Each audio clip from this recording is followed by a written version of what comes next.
Um outro tipo de bobina bem comum é a chamada bobina solenoide. Ela é construída basicamente da mesma forma que uma bobina chata, onde você enrola as espiras uma sobre a outra. Só que nesse caso a gente tem o comprimento da bobina, vou chamar aqui de L, é muito maior do que o raio da bobina. Então, nessa situação, a gente chama a bobina de solenoide. Você pode construir uma bobina solenoide, por exemplo, enrolando um pedaço de fio de cobre em torno do seu lápis. Quando você tiver coberto todo o lápis, você terá uma bobina solenoide. A determinação do campo magnético de uma bobina solenoide, que a gente tem uma ilustração que mostra as linhas de campo magnético de uma bobina solenoide. Então, perceba que é um campo bem complexo, principalmente nas regiões fora da bobina e próximo dos fios. O campo varia de uma forma que é bem difícil de descrever matematicamente. No entanto, dentro da bobina, o campo se comporta de forma praticamente uniforme, né? Portanto, dada essa simplicidade do campo dentro da bobina e dada a complexidade que é calcular o campo em outros pontos, nós vamos nos conformar em conhecer o campo simplesmente dentro da bobina, tá? Então, para determinar a direção e o sentido do campo dentro de uma bobina solenoide, o procedimento é exatamente o mesmo que você adotaria para determinar o sentido e a direção do campo magnético de uma bobina chata ou de uma espira. Imagine-se observando essa bobina a partir desse ponto de vista. Olhando desse referencial aqui, você está vendo uma corrente elétrica que circula em sentido anti-horário. Reflita aí sobre isso. Se você então está vendo uma corrente elétrica que circula em sentido anti-horário, o campo magnético produzido por esse solenoide aponta para você. Consequentemente, eu posso dizer que isso aqui é o norte desse solenoide, isso aqui é o sul desse solenoide. Nessa outra configuração, a gente tem o oposto. Se você estiver observando desse ponto de vista, a corrente que você vai observar, nesse caso, é uma corrente no sentido horário. Quando você observa uma corrente no sentido horário, então, o campo magnético aponta se afastando de você. Então, esse é o norte dessa bobina solenoide e esse aqui é o sul dessa bobina solenoide. A determinação do campo magnético de uma bobina solenoide pode ser feita usando-se essa equação que, novamente, por motivos de dedução extremamente complexa, nós não vamos deduzir aqui. Simplesmente apresentamos. Aqui aparece novamente a permeabilidade magnética, aparece a corrente elétrica, mas perceba que aqui não aparece mais o raio da bobina. Aparece o número de voltas e aparece o comprimento.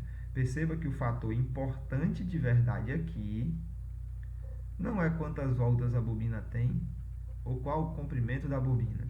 É sim a quantidade de voltas por comprimento. Quanto mais compacta for essa bobina, maior o campo que ela vai produzir no centro dela. E mais parecido com isso ele será. Mais uniforme ele será aqui dentro, quanto mais compacta for essa bobina.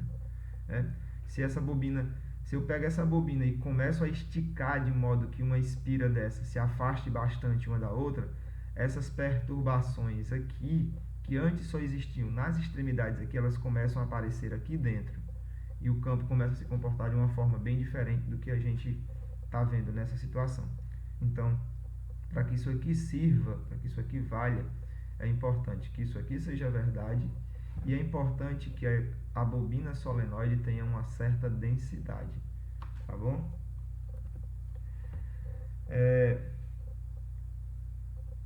Perceba que quando a gente vai calcular o campo magnético de um fio, de uma espira, de uma bobina chata, de uma bobina solenoide, a gente sempre tem que levar em consideração a permeabilidade magnética do meio onde a gente está calculando o campo magnético. E cada meio tem uma permeabilidade magnética diferente. O ar tem uma permeabilidade que é muito próxima da do vácuo, muito próxima mesmo. Tanto que às vezes a gente pode até usar a permeabilidade do ar igual a do vácuo. Mas a água tem uma permeabilidade diferente, o plástico tem uma permeabilidade diferente, o metal tem os metais, né, de uma forma geral, cada um deles uma permeabilidade diferente. Assim, a gente pode modificar o campo magnético em um determinado lugar simplesmente modificando o material onde o campo existe. A gente não precisa modificar o formato da bobina, a corrente que passa na bobina, o tamanho da bobina. Não, a gente pode simplesmente modificar o material que tem lá. Perceba como isso pode ser feito. Se você procurar numa tabela, você vai encontrar que a permeabilidade magnética do ferro é bem maior que a permeabilidade magnética do vácuo. Então, quando a gente calcula o campo magnético, uma corrente I, uma bobina de comprimento L, com N enrolamentos, preenchida com vácuo, ou ar, aqui no caso, né? Vamos usar do vácuo porque é muito aproximado. O campo magnético produzido por essa bobina é esse. Se eu mantiver a mesma corrente, o mesmo comprimento, o mesmo número de enrolamentos, mas encher essa bobina com ferro, o campo magnético agora será esse. Eu não mudei nada na bobina, exceto o material que a preenchia, ferro. Mas como o ferro tem uma permeabilidade magnética muito maior que a do ar, então o campo magnético produzido dentro do ferro será muito maior do que o campo magnético que foi produzido aqui. Esse é um procedimento que é muito comum quando a gente precisa produzir campos magnéticos fortes. A gente faz uma bobina e o núcleo dessa bobina então é preenchido com um material que tem uma permeabilidade magnética bem alta, porque isso vai permitir a geração de um campo magnético bem intenso. Se você manipular essas duas equações, dividir uma pela outra, você vai perceber que essa alteração do material, simplesmente ter trocado o ar por ferro, vai gerar um campo magnético dentro do ferro que é μr vezes o campo magnético do ar. Aparece aqui uma outra constante que vocês ainda não tinham visto até o momento, que é o μr. O μr é definido desta forma. μr é chamado de permeabilidade relativa, ou seja, é a permeabilidade magnética do material dividido pela permeabilidade magnética do vácuo. Então, a permeabilidade magnética relativa, ela simplesmente me diz quantas vezes a permeabilidade de um determinado material é em relação à do vácuo. Essa tabelinha aqui, você pode ver, por exemplo, que a permeabilidade relativa do níquel é até 1000. Não tem unidade de medida, né? Porque você está dividindo permeabilidade por permeabilidade. É um número adimensional. Então, isso aqui significa que a permeabilidade do níquel pode ser até 1000 vezes a permeabilidade do vácuo. Então, se eu tivesse preenchido esse eletroímã, essa bobina solenoide, com níquel, o campo magnético que eu teria gerado aqui dentro do níquel seria 1000 vezes maior do que o campo magnético que eu gerei quando tinha vácuo. A permeabilidade relativa do ferro é até 5500. Então, toda a vida que eu troco o vácuo dentro de uma bobina solenoide por ferro, eu estou fazendo com que o campo magnético, só por conta disso, aumente até 5500 vezes. Se eu trocar isso por uma liga de ferro e silício, eu vou fazer com que o campo aumente até 7000 vezes. Se eu trocar isso por uma liga de permalói 78, eu vou fazer com que o campo aumente até 100.000 vezes.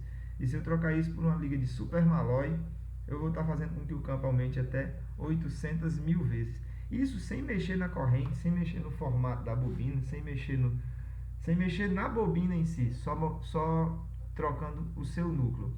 Então é importante a gente ter conhecimento disso, porque quando se constroem eletroímãs para fins práticos, precisa-se geralmente de campos muito intensos. E para obter esses campos muito intensos, ou você gera correntes muito intensas, ou então você coloca materiais com permeabilidade relativa muito alta.